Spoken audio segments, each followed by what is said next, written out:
I'm Rajeshri reading 120 words English Shorthand Dictation. Please add, like, comments and share also. Okay, we can start.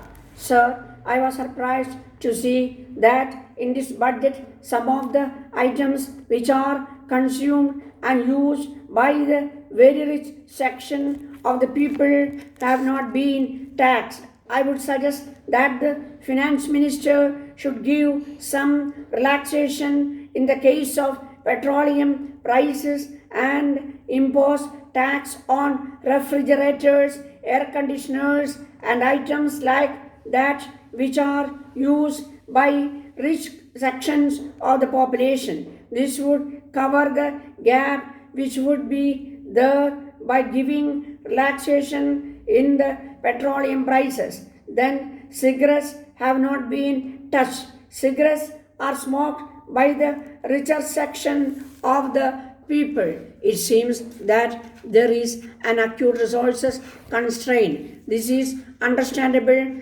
and a right decision has been taken up by the finance minister for not going in for new projects but to consolidate on the ongoing projects which will give dividends and return as quickly as possible. This is a very correct step by which has been taken. We have invested more than rupees 30,000 crores in public sector undertakings and the dividend is less than 1%. If only we could manage the public sector undertakings in a more efficient manner, we would have got rupees 30,000 crores from the public sector, which is equivalent to the deficit financing that the finance minister has taken recourse to in this budget. I would request that all the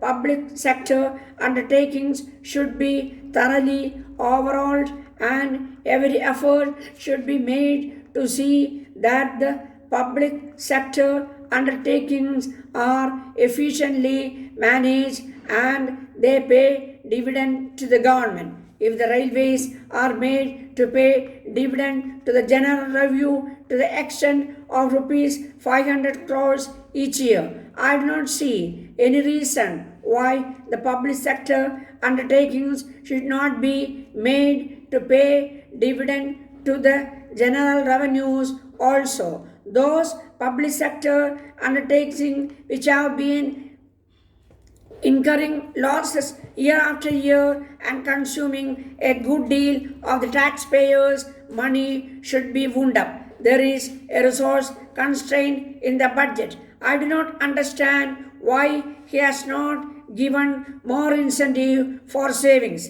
I thank the finance minister for the abolition of the estate duty. I was reading a newspaper today and there is a comment that now people will die in a more peaceful manner. I welcome the measures again. I would also request the finance minister to abolish the capital gains tax, which is another burden on the taxpayers. I do not think the capital gains tax is serving any useful purpose. I do not know exactly how much money this particular tax gives us to the revenue. This, I think, is a burden to the taxpayers. The very fact that the prices of land and building have given up over the years should not mean that the owner of those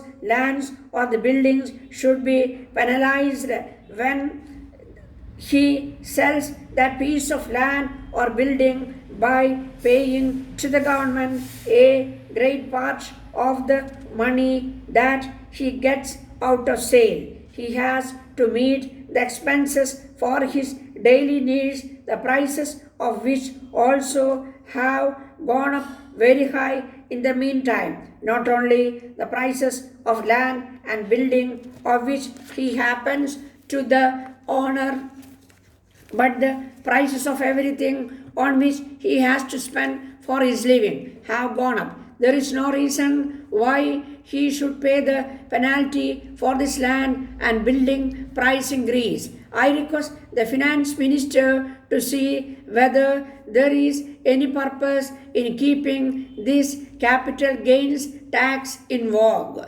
So, as there is no time, I conclude my mentioning only one more thing, and that is agriculture. Sir, it is very heartening to note that agriculture has been given top priority in the budget. It is a known fact that India, we have about 160 million acres of cultivable land. This cultivable area of land is not increased year after year, and it is a fixed commodity. In order to increase agricultural production, we have to make most of this land either by 2 or 3 crops, and for that purpose we need irrigation. I am constrained to say that irrigation is not getting the priority that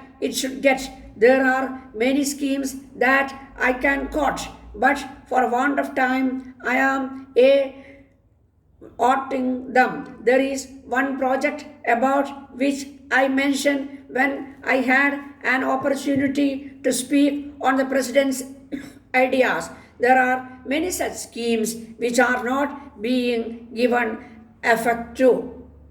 I do not care any urgency on the part of any government to implement in this project at the earliest. The government should give due attention to matters of importance. I think I have taken much of your time. I therefore close my observation on the current budget.